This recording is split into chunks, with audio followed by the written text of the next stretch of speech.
এবারে পুলিশের বিরুদ্ধে অভিযোগ শুনতে নতুন কমিটি গঠনের সিদ্ধান্ত মুখ্যমন্ত্রী, এমনটাই সূত্র মারফত খবর পাওয়া যাচ্ছে। কমিটির শীর্ষে রয়েছেন প্রাক্তন বিচারপতি অসীম রায়, কমিটিতে রয়েছেন DG Rajeev Kumar, police commissioner Vineet Goyal, স্বরাষ্ট্র সচিব।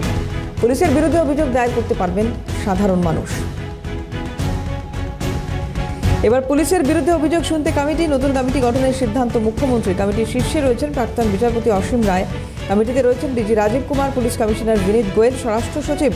পুলিশের বিরুদ্ধে অভিযোগ দায়ের করতে পারবেন সাধারণ মানুষ।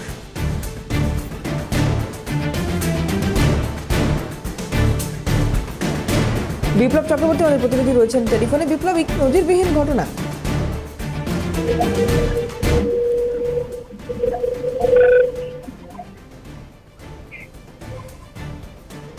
বিপ্লব, একটু শুনবো তোমার কাছে, যদি তুমি শুনতে পাও, যে কি বলা হয়েছে, নতুন কমিটির প্রয়োজন হচ্ছে কেন, পুলিশের বিরুদ্ধে অভিযোগ কি সামলানো যাচ্ছে না?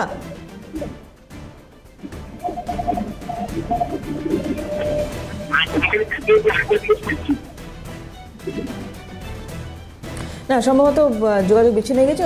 আমাদের সঙ্গে ছিলেন বিপ্লব, পরবর্তী ক্ষেত্রে চেষ্টা করবো এই বিষয়ে বিস্তারিত জানা।